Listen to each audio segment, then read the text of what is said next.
नमस्कार, आप देख रहे हैं खबरों का सबसे विश्वसनीय और धमाकेदार बुलेटिन न्यूज ब्लास्ट और आपके साथ में शुरुआत करते हैं वैभव के पगफेरे के साथ। दरअसल वैभव के पगफेरे से आरसीए का खजाना भरता ही जा रहा है। आखिरकार खत्म हुई आरसीए की कंगाली। बीसीसीआई से अब नियमित रूप से अनुदान मिल रहा है। आपको बता दें कि हाल ही में 15 करोड़ रुपए भी अनुदान के तौर पर आरसीए को मिले। आरसीए अध्यक्ष वैभव गहलोत के प्रयास वाकई में रंग लाते हुए दिखाई दिए हैं। बीसीसीआई सचिव जय शाह से मधुर संबंध की भी इसमें एक अहम भूमिका बताई जा रही है। स्टेडियम निर्माण के लिए भी आरसीए को मिलेंगे 100 करोड़ रुपए। वहीं जेडीए से जमीन आवंटन के संदर्भ में बोर्ड को पत्र लिखा गया है। जल्द ही स्टेडियम के पेटे भी पैसा आएगा आरसीए के पास। वैभव के अध्यक्ष बनने से पहले आरसीए के हालात बेहद खराब थे। बीसीसीआई से कोई अनुदान नहीं मिल रहा था, कोई पैसा नहीं मिल रहा था। यहां तक कि राजस्थान के जो खिलाड़ी हैं उनके भविष्य पर भी खतरा मंडराने लगा था। लेकिन जैसे ही वैभव गहलोत ने कुर्सी संभाली, जिम्मेदारी संभाली, मानो आरसीए के साथ साथ राजस्थान क्रिकेट संघ के भी दिन बदलते हुए दिखाई दिए। पहले हालात ये थे कि कर्मचारियों को सैलरी देने तक के पैसे नहीं थे, लेकिन अब कहा जा सकता है कि दुख भरे दिन बीते रे भैया, अब सुख आए। तो ये आरसीए के अंदर की इनसाइड स्टोरी कि किस तरीके से वैभव गहलोत के कुर्सी पर बैठने के बाद दिन बदल गए। बीसीसीआई से अब नियमित रूप से अनुदान मिल रहा है। करीब 15 करोड़ रुपए आरसीए के पास आ चुके हैं अनुदान के रूप पर। इसके अलावा भी अगर बात की जाए, जिस स्टेडियम का सपना वैभव गहलोत देख रहे हैं, जिसके लिए जमीन आवंटन कभी भी हो सकता है, उसके बारे में भी ये कहा जा रहा है कि स्टेडियम निर्माण के लिए भी आरसीए को 100 करोड़ रुपए मिलेंगे बीसीसीआई की तरफ से। जेडीए से जमीन आवंटन के संदर्भ में बोर्ड को पत्र लिखा गया है। जल्दी स्टेडियम के पेटे भी आरसीए के पास पैसा आएगा। अब इसको आप वैभव गहलोत की खेल के प्रति समर्पण कहिए, जिम्मेदारी निभाना कहिए, या फिर रिश्तों को बनाना सीखिए, आप कुछ भी कहिए, क्योंकि इनके पीछे एक बड़ा कारण यह भी माना जा रहा है कि बीसीसीआई सचिव जय शाह से जो वैभव गहलोत के मधुर संबंध है, उसकी भी इसके पीछे एक महत्वपूर्ण जिम्मेदारी और रोल कह सकते हैं। और इसी वजह से हम कह रहे हैं कि दुख भरे दिन बीते रे भैया, अब सुख आए। तो वहीं आरसीए को इसी महीने मिलेगी जेडीए से जमीन। दरअसल एक सप्ताह में आरसीए दे देगा जेडीए को 14 करोड़ रुपए। हालांकि जेडीए ने 6 महीने की 4 किश्त का प्रस्ताव दिया, लेकिन आरसीए एक मुश्त लीज राशि जमा करा देगा। करीब 17 करोड़ रुपए की पड़ेगी आरसीए को जमीन। इसके बाद आरसीए को हैंडओवर कर दी जाएगी जमीन। 30 अप्रैल तक स्टेडियम के लिए टेंडर भी जारी कर दिए जाएंगे। जून जुलाई में स्टेडियम का निर्माण कार्य शुरू कर दिया जाएगा और उसके बाद जल्दी आपको एक वर्ल्ड क्लास स्टेडियम दिखाई देगा। आरसीए को इसी महीने जेडीए से जमीन मिलनी है, जिसका इंतजार किया जा रहा है। लेकिन अब ऐसा लग रहा है कि ये इंतजार जल्दी खत्म हो जाएगा, क्योंकि अब एक सप्ताह के अंदर ही आरसीए जेडीए को 14 करोड़ रुपए दे देगा। हालांकि जेडीए ने 4 किश्तों के अंदर ये पैसा जमा कराने का ऑफर भी दिया था, लेकिन आरसीए ने कहा कि नहीं, एक मुश्त लीज राशि वो जमा करा देगी। इस दौरान अगर पूरा कैलकुलेट किया जाएगा तो लगभग 17 करोड़ के आसपास आरसीए को ये जमीन पड़ेगी, जिसके बाद आरसीए को ये जमीन हैंडओवर कर दी जाएगी। 30 अप्रैल तक स्टेडियम के लिए टेंडर जारी कर दिए जाएंगे और उसके बाद जून या जुलाई में स्टेडियम का निर्माण कार्य भी शुरू कर दिया जाएगा। और अब बात करते हैं, प्रधानमंत्री मोदी ने की श्रीलंका के राष्ट्रपति से बातचीत। दरअसल मोदी और गोटाबाया राजपक्षे ने टेलीफोन पर बातचीत की। द्विपक्षीय और बहुपक्षीय मंच पर विकास और सहयोग पर बात की गई। दोनों नेताओं ने संबंधित अधिकारियों के बीच नियमित संपर्क बनाए रखने पर सहमति व्यक्त की। कोरोना से निपटने के लिए मिलकर काम करने पर भी सहमति जाहिर की गई। मोदी ने बताया कि श्रीलंका भारत की नेबरहुड फर्स्ट नीति में महत्वपूर्ण स्थान रखता है, यानी कि जब आप पड़ोसियों को चुनते हैं तो पहली पंक्ति में कौन कौन आपके साथ खड़ा है, किसके साथ आप खड़ा होना चाहते हैं, उसमें श्रीलंका सबसे आगे आता है। इस पॉलिसी के तहत नेबरहुड फर्स्ट की पॉलिसी में श्रीलंका आता है। प्रधानमंत्री मोदी और श्रीलंका के राष्ट्रपति के बीच जब बातचीत हुई तो जाहिर है कई मुद्दों पर बातचीत हुई होगी। राजनीतिक दृष्टिकोण पर बातचीत हुई होगी, आर्थिक व्यापार पर बातचीत हुई होगी। इसके अलावा भी कई मुद्दे होंगे, द्विपक्षीय मुद्दे होंगे, बहुपक्षीय मंच होंगे, विकास होगा, सहयोग होगा, जिन पर बात हुई होगी। दोनों नेताओं ने संबंधित अधिकारियों के बीच नियमित संपर्क बनाए रखने पर सहमति भी व्यक्त की है और कोरोना से निपटने के लिए मिलकर काम करने पर भी सहमति जताई गई।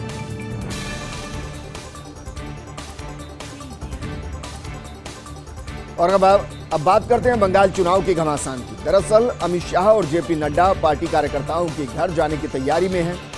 राजनीतिक हिंसा में मारे गए कार्यकर्ताओं के घर जाने की तैयारी। गत एक साल में कई बीजेपी कार्यकर्ताओं पर मुकदमे भी दर्ज हुए हैं। कार्यकर्ताओं की माने तो बंगाल में बीजेपी का पक्षधर होना अपराध हो गया है। गुनाह नहीं करने के बावजूद भी मुकदमे दर्ज करने का आरोप लगाया गया और ये बीजेपी के लिहाज से एक महत्वपूर्ण कदम कहा जा सकता है, क्योंकि बीजेपी के कार्यकर्ता जिनकी हत्या हुई है, जो राजनीतिक हिंसा में मारे गए हैं, उन कार्यकर्ताओं के घर जाया जाएगा, उनके परिवारों को संबल बंधाया जाएगा और शायद बाकी कार्यकर्ताओं को ये संदेश देने की कोशिश की जाएगी कि आपका बलिदान बंगाल में व्यर्थ नहीं जाएगा। एक साल के अंदर कई बीजेपी कार्यकर्ताओं की न सिर्फ हत्या हुई है बल्कि कई मुकदमे दर्ज भी हुए हैं और इन मुकदमों को राजनीतिक मुकदमा कहा गया है। इसके पीछे के कारण भी बताए गए हैं। दरअसल कहा जा रहा है कि कार्यकर्ता ये जो कह रहे हैं बंगाल में बीजेपी का पक्षधर होना उनके लिए अपराध बन गया है, यानी कि बंगाल में बीजेपी का कार्यकर्ता होना ही उनका गुनाह हो गया। गुनाह नहीं होने के बावजूद भी मुकदमे दर्ज उन पर किए जा रहे हैं, गंभीर आरोप लगाए जा रहे हैं।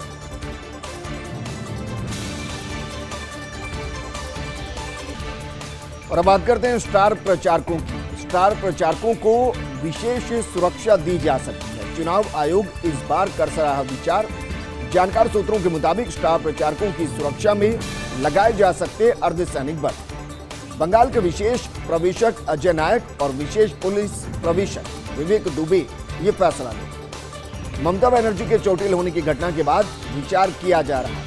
आपको याद होगा कि ममता बनर्जी ने आरोप लगाए थे कि बीजेपी कार्यकर्ताओं ने उनके साथ मारपीट की। हालांकि उसको लेकर अभी भी जांच हो रही है कि क्या वाकई में किसी कार्यकर्ता ने ऐसा किया या जो खंभा था उसे टकराने की वजह से हादसा हुआ। लेकिन इससे इतर आपको यह भी याद होगा कि जेपी नड्डा की गाड़ी पर भी, काफिले पर भी हमला किया गया था और ये सब बंगाल में बीते 2 महीने के अंदर दिखाई दिया है। शायद यही वजह कि अब जो स्टार प्रचारक वहां पर प्रचार करने के लिए पहुंचेंगे, अपनी अपनी पार्टियों का प्रचार करने के लिए पहुंचेंगे, उनको विशेष सुरक्षा दी जा सकती है। जानकार सूत्रों के मुताबिक स्टार प्रचारकों की सुरक्षा में अर्धसैनिक बल को लगाया जा सकता है। अब ये जो फैसला लेना है ये विशेष प्रवेशक अजय नायक और विशेष पुलिस प्रवेशक विवेक दुबे को लेना है।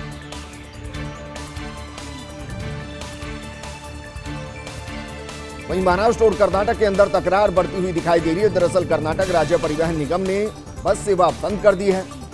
महाराष्ट्र के कोल्हापुर के लिए बस सेवा अस्थायी रूप से बंद कर दी। दोनों राज्यों के बीच चल रहे सीमा विवाद के बाद फैसला महाराष्ट्र के कुछ नेता बेलगावी के कुछ इलाकों को महाराष्ट्र में शामिल करने की मांग कर रहे हैं, जहां मराठी बोलने वालों की संख्या ज्यादा है। दूसरी तरफ कन्नड़ समर्थक संगठन इस मांग का जमकर विरोध कर रहे हैं और इन्हीं सबके बीच में एक बड़ा फैसला लिया गया, जिसके बाद ये कहा जा रहा है कि महाराष्ट्र और कर्नाटक की तकरार बढ़ सकती है। दरअसल कर्नाटक राज्य परिवहन निगम ने बस सेवा को बंद किया है। ये बस सेवा महाराष्ट्र के कोल्हापुर के लिए चलाई जा रही थी, लेकिन इसको अस्थायी रूप से बंद कर दिया गया। दोनों राज्यों के बीच चल रहे सीमा विवाद के बाद यह फैसला लिया गया।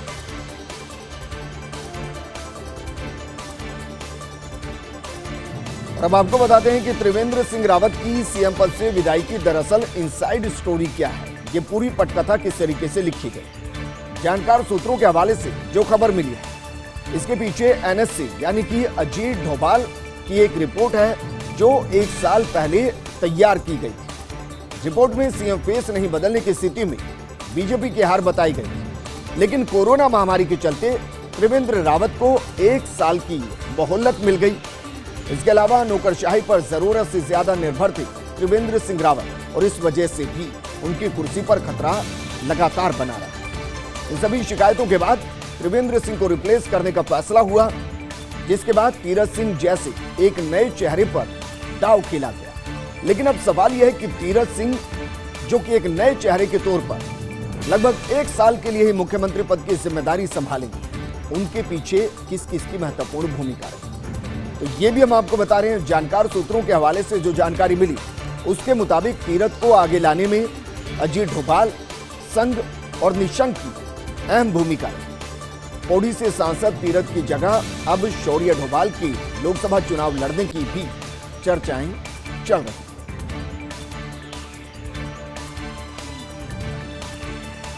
दिल्ली के सियासी गलियारों में अब एक नई चर्चा शुरू हो चुकी है। दरअसल गुलाम नबी आजाद समेत 7 नेताओं का एक नया ग्रुप, जिसे अब G7 नाम दिया जा रहा है, इसको लेकर चर्चाएं शुरू हो चुकी हैं। आपको याद होगा कि G23 ग्रुप में टूट के बाद 7 बागी नेताओं द्वारा ग्रुप बनाने की चर्चा है।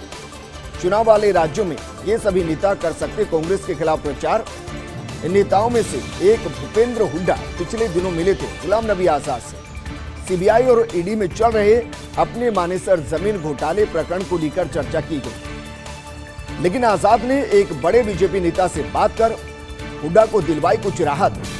ऐसे कई घटनाक्रमों के बाद गुलाम नबी आजाद को लेकर एक और चर्चा शुरू हुई। आजाद अपनी क्षेत्रीय पार्टी बनाकर जम्मू कश्मीर में विधानसभा चुनाव लड़ सकते और चुनाव के बाद सरकार बनाने की स्थिति में बीजेपी के साथ गठबंधन भी कर सकते।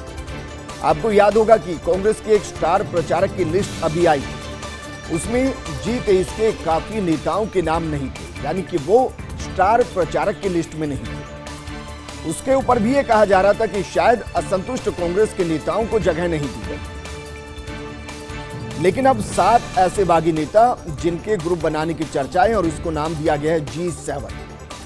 चुनाव वाले राज्यों में ये सभी नेता कांग्रेस के खिलाफ प्रचार कर सकते हैं। नेताओं में से एक भूपेंद्र हुड्डा पिछले दिनों गुलाम नबी आजाद से मिले थे। मानेसर के एक जमीन घोटाला प्रकरण है, जिसको लेकर सीबीआई और ईडी के अंदर जांच चल रही है। आजाद ने एक बड़े बीजेपी नेता से बात की। ऐसा बताया जा रहा है कि हुड्डा को इसके बाद कुछ राहत मिली और ऐसे ही कई घटनाक्रमों के बाद गुलाम नबी आजाद को लेकर एक और चर्चा शुरू हुई, और वो चर्चा शुरू हुई जम्मू कश्मीर में विधानसभा चुनाव को लेकर। आपको याद होगा कि बीजेपी ने पीडीपी के साथ गठबंधन करके सरकार बनाई थी, लेकिन वो ज्यादा दिन तक नहीं चल पाई थी और उसके बाद राष्ट्रपति शासन लगाना पड़ा। लेकिन अब इस तरीके की घटनाएं हैं कि अलग से गुलाम नबी आजाद पार्टी बनाकर वहां चुनाव लड़ सकते हैं। आगे बढ़ते हैं। क्या सचमुच संकट में है महाराष्ट्र सरकार?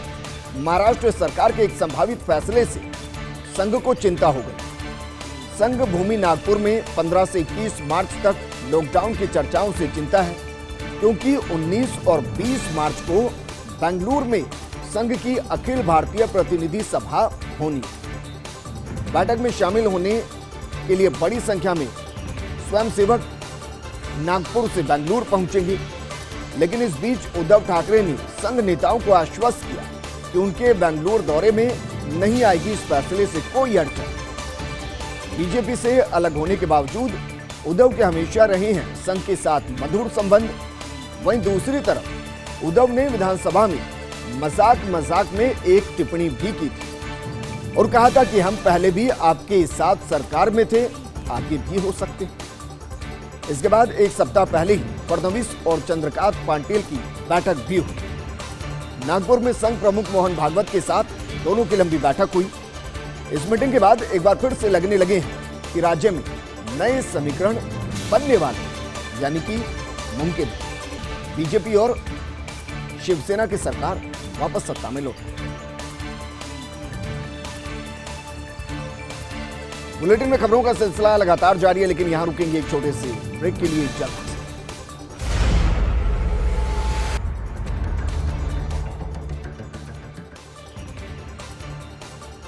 ब्रेक के बाद आपका स्वागत है। सवाल यह है कि आखिर कौन लेगा भैयाजी जोशी की जगह? दरअसल संघ की अखिल भारतीय प्रतिनिधि सभा 19 और 20 मार्च को बेंगलुरु में आयोजित होगी। 2 दिवसीय सभा ये होगी और हर 3 साल के अंदर संघ की बैठक आयोजित होती। लेकिन कोरोना के चलते 500 से 550 स्वयंसेवक ही इस बैठक के अंदर हिस्सा ले पाएंगे। इस बार बैठक में नए सर कार्यवाह के चुनाव होने की भी चर्चा है। दरअसल स्वास्थ्य कारणों के चलते खुद भैयाजी जोशी द्वारा पद छोड़ने की कयास लगाए जा रहे हैं। ऐसे में नए सर कार्यवाहक के लिए दत्तात्रेय होसबोले और सुरेश सोनी के नामों की चर्चाएं, लेकिन दोनों में से दत्तात्रेय होसबोले की इस पद पर रहने की और संभालने की ज्यादा चर्चाएं। वहीं दूसरी तरफ भैयाजी जोशी से भी अपने पद पर बने रहने का आग्रह किया जा सकता है। संभवतः हर बार की तरह इस बार भी निर्विरोधी सर कार्यवाहक का चुनाव किया जाएगा।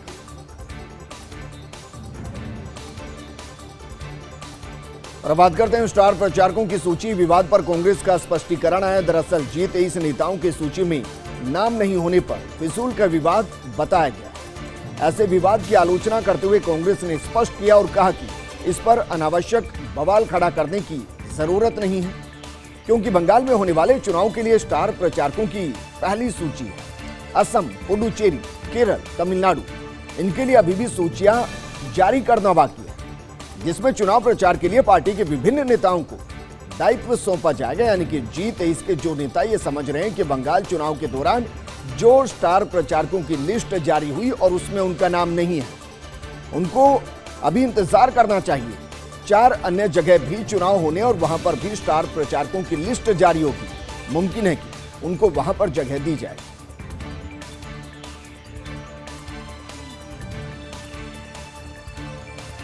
सवाल यह है कि स्केनिया कंपनी के भारतीय पार्टनर कौन है। दरअसल देश में इसे लेकर खूब सियासत हो रही है, क्योंकि स्वीडिश मीडिया ने इसे लेकर खुलासा किया है। कंपनी ने 2013-16 के बीच में बसें बेचने के लिए रिश्वत दी थी। भारत के कई राज्यों में रिश्वत देने की जांच भी चल रही है। ऐसे में एक बार तो घटना यहां तक घटी कि नितिन गडकरी के परिवार का नाम भी इसमें उछाला गया था, लेकिन खुद कंपनी ने गडकरी परिवार से संबंध से साफ इनकार कर दिया। अब भारत में स्वीडिश कंपनी स्केनिया के भारतीय पार्टनर की पहचान हो गई। सूरत निवासी रूपचंद बैदी की कंपनी है सिद्धि विनायक लॉजिस्टिक लिमिटेड, और अभी इस कंपनी की भूमिका सवालों के घेरे में है। जांच की जा रही है कि क्या भूमिका इस कंपनी की हो सकती है।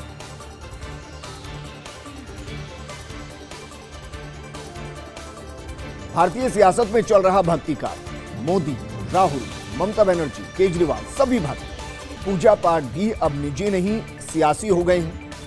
पहले केवल बीजेपी ही करती थी इसका प्रयोग, लेकिन अब लगभग सभी पार्टियां इसी लाइन पर चल गई हैं और सुविधा के हिसाब से अपनी भक्ति का सार्वजनिक बखान भी किया जा रहा है। यानी कि जैसे जैसे चुनाव आते हैं वैसे वैसे भक्ति काल भी सियासी काल के अंदर समा जाता है और फिर भक्ति में डूबे हुए नेता अपने आप को न सिर्फ भक्त दिखाते हैं, बल्कि धार्मिक तौर पर भी जुड़ाव महसूस कराते हुए अपने वोट बैंक के साथ जोड़ने की कोशिश करते नजर आए।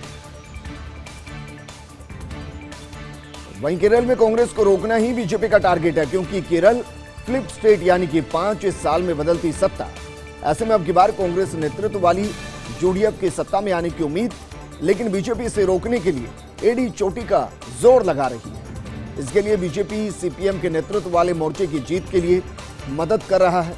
ईसाई और हिंदू वोट बैंक को साधने के लिए भी हर कोशिश की जा रही है। केरल में बीजेपी की रणनीति से लेफ्ट से ज्यादा कांग्रेस को नुकसान हो सकता है, और जो ये फ्लिप स्टेट है यानी कि 5 साल एक पार्टी और 5 साल दूसरी पार्टी, कांग्रेस दोबारा यहां रिपीट ना हो, क्योंकि इस वक्त कांग्रेस नेतृत्व वाली यूडीएफ में सत्ता में आने की उम्मीद है। उसको रोकने के लिए बीजेपी लगातार कोशिश कर रही है। माउंट आबू की सेहत को लेकर चिंता। नेशनल ग्रीन ट्रिब्यूनल यानी कि एनजीटी ने केंद्र और राज्य सरकार से कहा कि माउंट आबू के जोनल मास्टर प्लान 2023 को सुधारे। माउंट आबू 25 जून 2009 को इको सेंसिटिव जोन घोषित हुआ। 29 अक्टूबर 2015 को केंद्र सरकार का नोटिफिकेशन सेज की तर्ज पर जोनल मास्टर प्लान 2030 की घोषणा की गई।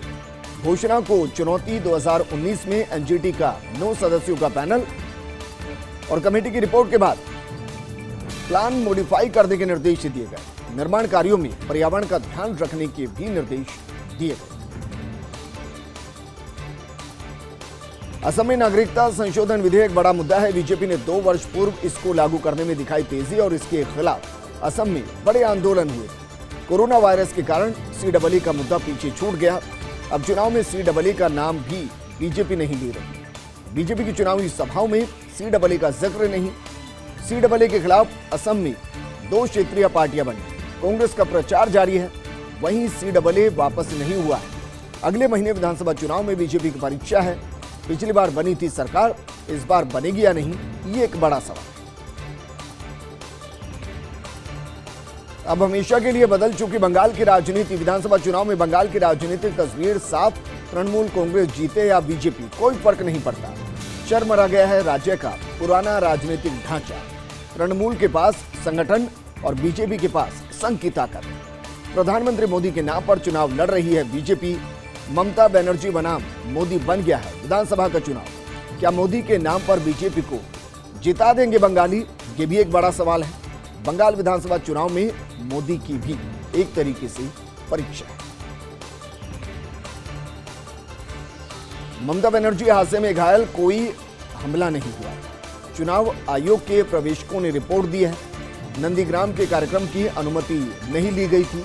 सुरक्षा में चूक के कारण दुर्घटना में घायल हुई थी ममता बनर्जी। स्थानीय अधिकारियों के खिलाफ कार्रवाई की सिफारिश की गई है। नंदीग्राम में घटना का कोई अधिकृत वीडियो उपलब्ध नहीं है।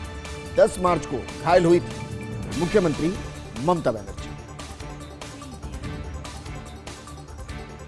आगे बढ़ते हैं। संयुक्त राष्ट्र को सिख फॉर जस्टिस से मिला था चंदा। UN high commission for human rights Geneva से पुष्टि। सिख फॉर जस्टिस ने यूएन को $10,000 दिए। खालिस्तान समर्थक संगठन है सिख फॉर जस्टिस। भारत में यह संगठन प्रतिबंधित है। संयुक्त राष्ट्र में लॉबिंग करने में जुटा Sikh for justice. Commission of inquiry के लिए लॉबिंग हो रही है और संयुक्त राष्ट्र की ऐसी कोई योजना नहीं। अभिनेता सांसद परेश रावल ने लगाया सही दाव। राष्ट्रीय नाट्य विद्यालय यानी कि एनएसडी के नए अध्यक्ष परेश रावल। एनएसडी को राष्ट्रीय महत्व का संस्थान घोषित कराने की इच्छा है और इस मुद्दे पर 8 मार्च को प्रधानमंत्री मोदी से भी रावल मिले थे। रावल ने रखा केवड़िया में एनएसडी की रेपरेटरी खोलने का प्रस्ताव और केवड़िया में लगी सरदार वल्लभ भाई पटेल की विशाल प्रतिमा। नरेंद्र मोदी का पसंदीदा प्रोजेक्ट, पर्यटन बढ़ने की उम्मीद है। पर्दे पर सरदार पटेल की भूमिका निभा चुके हैं परेश रावल। शायद अब एनएसडी की उपेक्षा नहीं करेगी प्रधानमंत्री की कार्यालय। और अब बात करते हैं state of the state polls. विधानसभा चुनाव के दौरान राज्यों की स्थिति। क्या बंगाल में दीदी पर भारी पड़ेगी भगवा ताकत? तमिलनाडु में एआईडीएमके को स्टॉल कर पाएंगे स्टालिन। केरल में सत्ता में वापसी कर पाएंगे पिनाराई विजयन। क्या असम में फिर से सरकार बना सकेगी बीजेपी? केंद्र शासित पुडुचेरी में सत्ता से कितनी दूर है बीजेपी? ईटी मैगजीन में 5 राज्यों की अलग अलग रिपोर्ट। और बात करते हैं भारत बनाम इंग्लैंड के T20 सीरीज का दूसरा मैच आज खेला जाएगा नरेंद्र मोदी स्टेडियम में। शाम 7 बजे से ये मुकाबला शुरू होगा। 5 मैचों की सीरीज में 1-0 से भारतीय टीम पीछे चल रही है। सीरीज में वापसी के लिए बल्लेबाजों को करना होगा बेहतर प्रदर्शन। रोहित शर्मा की गैर मौजूदगी में बल्लेबाजी क्रम कमजोर है। विराट कोहली, शिखर धवन और केएल राहुल से काफी उम्मीदें हैं। इंग्लैंड के तेज गेंदबाजों से निपटने की एक बड़ी चुनौती भारतीय बल्लेबाजों के सामने बनी।